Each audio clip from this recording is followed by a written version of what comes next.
सबसे पहले राजकुमार भाटी जी आपसे शुरुआत करते हुए, आपने सुन लिया मुख्यमंत्री ने किस तरह का दावा किया है। उन्होंने कहा झूठ फैलाने का काम आप लोगों की ओर से किया जा रहा है। एआई वीडियो को ट्वीट करके या उसको फैलाकर आप लोग काशी के नाम पर भ्रम फैला रहे हैं। नहीं, काशी के नाम पे फोटो या वीडियो डालने से कोई भ्रम थोड़ी फैलाएगा। काशी में जाके आप वहाँ के लोगों से बात करिए। काशी में हजारों मंदिर तोड़े गए हैं।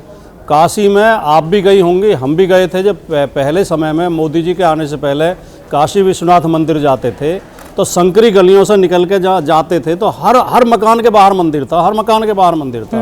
और सबकी उनमें आस्था, उन पर सब पे पूजा करते हुए श्रद्धालु मुख्य मंदिर तक पहुँचते थे। वो सब तोड़ दिए गए हैं और जगह जगह। और इतना ही नहीं, वहाँ अपने लोगों को बिजनेस देने के लिए छोटे छोटे दुकानदारों को, मल्लाहों को बेरोजगार कर दिया गया। काशी घाट पर सैकड़ों नावें, कई सौ नावें चलती थी, मल्लाह रोजी रोटी कमाते थे वहाँ। हम पीछे गए थे लोकसभा चुनाव के दौरान तो वहाँ केवल क्रूज चल रहे थे और वो मल्लाह सारे बेरोजगार हो गए। मल्लाहों ने खुद मुझे बताया कि ये जितने क्रूज हैं सब गुजरातियों के हैं, लोकल आदमी का एक कहाँ चल रहे हैं। राजकुमार भाटी जी, केवल क्रूज कहाँ चल रहे हैं? अभी हम लोग होकर आए हैं, वहां पर नाव भी चल रहे हैं। और आपने बिल्कुल सही बात कहा, जब काशी विश्वनाथ धाम का निर्माण किया गया तो आसपास के तमाम मंदिरों को वहां से हटाया गया, लेकिन मूर्तियों को संरक्षित रखा। एक मकान तो ऐसा था, 3 मंजिला मकान, उसके भीतर हमने देखा था मंदिर था। उस मंदिर को छिपाकर ऊपर से मकान का निर्माण कर लिया गया था।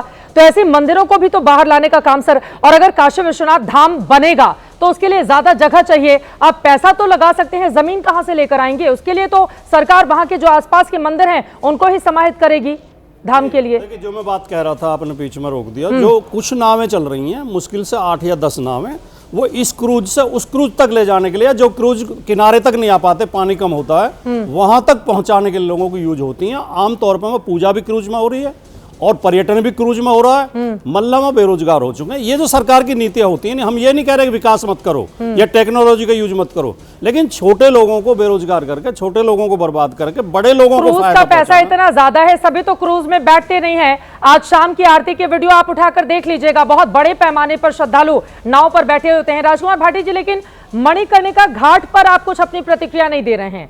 क्या मुख्यमंत्री के बयान के बाद बैकफुट पर आना पड़ा है? राजकुमार भाटी जी, आज वाली तस्वीर जिसको लेकर उन्होंने प्रेस कॉन्फ्रेंस की है, उस पर अब आप नहीं ज्यादा बोल रहे हैं। नहीं, मैं इसलिए नहीं बोल रहा हूँ ईमानदारी पूर्वक कि मैं वहाँ गया नहीं हूँ, ये तो वहीं का लोकल आदमी बता सकता। लेकिन चर्चा यही है कि अवंतीबाई लोधी की प्रतिमा तोड़ी गई है और अवंतीबाई लोधी, ये भी आरोप है कि क्योंकि वो ओबीसी से आती हैं, बैकवर्ड क्लास से आती हैं, इसलिए उनका सम्मान नहीं किया गया। और अवंतीबाई लोधी वो रानी हैं जिन्होंने अनेक मंदिरों का निर्माण कराया और टूटे हुए मंदिरों का पुनरुद्धार कराया। तो उनके प्रति पूरे हिंदू समाज में श्रद्धा का भाव है। वो ओबीसी समाज से थी। राजकुमार भाटी जी, कुछ महान विभूतियां होती हैं जिनको जाति से ऊपर रखना चाहिए, मुझे लगता है। आपको नहीं लगता राजकुमार जी? उसमें भी राम में पीडीए, हनुमान में पीडीए, अब अहिल्याबाई होलकर में पीडीए। मतलब आप लोग एक नई दिशा क्या रचना चाहते हैं जो देश के लिए और प्रदेश के लिए क्या घातक नहीं है? भाटी साहब, नहीं, राम तो दुनिया के पहले समाजवादी राम थे। राम के सारे आदर्श समाजवाद को फॉलो करते हैं और राम समता, समानता, बंधुत्व, प्रेम, भाईचारे के प्रतीक थे। आज भारतीय जनता पार्टी, आरएसएस उन्हें नफरत का प्रतीक बनाना चाहती हैं, कट्टरता का प्रतीक बनाना चाहते हैं। इसलिए हम बार बार कहते हैं। और राम ने जिस सेना से लड़ाई लड़ी रावण से, वो पीडीए की सेना थी। उसमें सारे आदिवासी, वनवासी, दलित, पिछड़े ही तो थे उसमें। बताओ कौन था उसमें? उस समय अखिलेश यादव और आपकी पार्टी नहीं थी ना। राम जी को नहीं पता होगा कि कलयुग में आकर एक ऐसी पार्टी आएगी जो हमारा नामकरण पीडीए के साथ करेगी। राम जी ऊपर से देख रहे होंगे तो हम लोगों के ऊपर हंस ही रहे होंगे। इससे ज्यादा मैं कम से कम राम जी को लेकर कुछ नहीं बोलना चाहती हूँ। लेकिन मणिकर्णिका घाट की सच्चाई क्या है शादाब शम्स जी?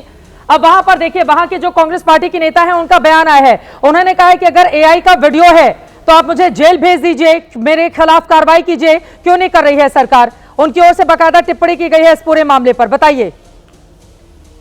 देखिए, बदकिस्मती इस बात की कि राजनीति में गिरते गिरते इतने नीचे गिर जाएंगे कि अब वो जो काशी विश्वनाथ का जो मणिकर्णिका घाट है वहां भी राजनीति उतर जाए। जहां लोगों ने, हमने सुना था कि जहां मोक्ष की प्राप्ति होती है, जहां भगवान शिव स्वयं आकर कान में मंत्र फूंकते हैं और दोबारा इस चक्रव्यूह से आदमी बाहर हो जाता है, उस चक्रव्यूह से बाहर होने के बजाय ये उसी चक्रव्यूह में फंसे जा रहे हैं। मैं बहुत ईमानदारी से इस बात को कह रहा हूँ। ये आज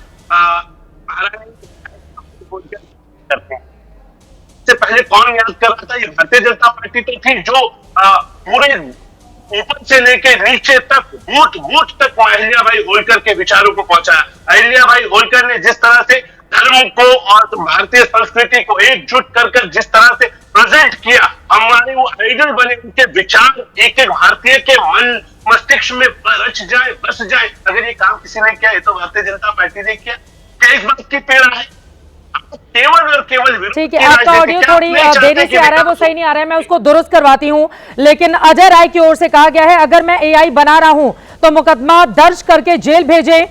योगी मोदी बनारस की जनता से माफी मांगे। योगी आदित्यनाथ झूठ बोल रहे हैं, उनकी ओर से यह बात भी कही गई। अमितोष पारिक जी, इस पर आपकी टिप्पणी क्या? सरकार की ओर से जब तस्वीरें वायरल हो गई उसको लेकर निशाना साधा गया, कांग्रेस और समाजवादी पार्टी ने मोर्चा खोल दिया, तो बैकफुट पर आकर अब एआई को दोष मढ़ा जा रहा है क्या? अमितोष पारिक जी। चित्रा जी, आपने अपने इंट्रोडक्शन में कहा कि एक दावा करा जा रहा है और दावे बेबुनियादी होते हैं, और बेबुनियादी तब तक होते हैं जब तक फैक्ट चेक नहीं हो जाए। और मैं किस आधार पे कह रहा हूं? मैं आधार पे कह रहा हूं ठीक ऐसा ही एक दावा करा गया था काशी वाराणसी कॉरिडोर के, विश्वनाथ कॉरिडोर के समय पे कि 200 मंदिर तोड़ दिए गए थे।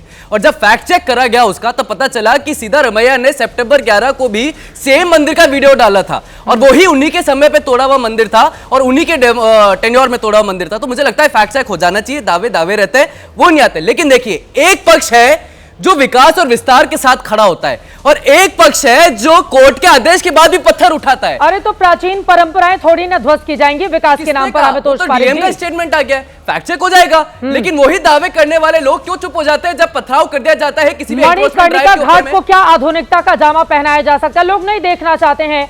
कुछ ऐसे हिस्से हैं जो परंपरा का प्रतीक होते हैं, लोग उसी में जीवित रहना चाहते हैं, वो उसी को आत्मसात करना चाहते हैं। लेकिन क्या जरूरत है वहां पर इस तरह का निर्माण कराने की जो वहां की परंपरा को ध्वस्त करे? अमितोष पारिक जी। चित्रा जी, मुझे लगता है कि जो सरकार अभी है वो परंपरा, संवेदना, सनातन और हिंदुत्व की बात करती है। वो सरकार नहीं जो हिंदुत्व में अंतर ढूंढती है। वो सरकार नहीं है जो कहती है कि शरिया ज्यादा होना चाहिए, कॉन्स्टिट्यूशन कम होना चाहिए। वो सरकार नहीं है एसटी हसन की जो लगातार तरीके से सनातन पे कंट्रोल करने की बात करते हैं। वो सरकार नहीं है जो स्वामी प्रसाद मौर्य जैसे रामचरितमानस चलाते हैं। वो सरकार नहीं है जिनकी पार्टी के ही सेव नेतृत्व करने वाले अखिलेश यादव कहते हैं कि कहीं पे भी जाओ पत्थर लगाओ पीपल के पेड़ के नीचे वो मंदिर बन जाए। वो सरकार नहीं जो राम गोपाल यादव कहते हैं कि राम मंदिर बेकार है। वो सरकार नहीं जो कार्तिकेय दीपम पे जाते हैं महाभियोग की बात करते हैं। अखिलेश यादव, उनका वो मंदिर दिखाई नहीं देता आपको?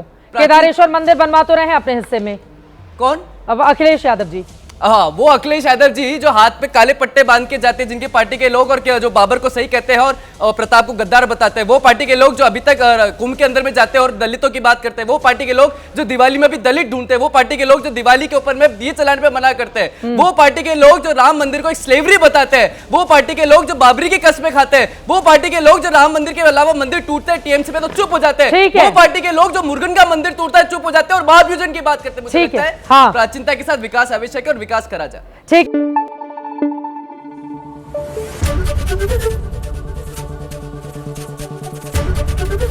एबीपी न्यूज आपको रखे आगे।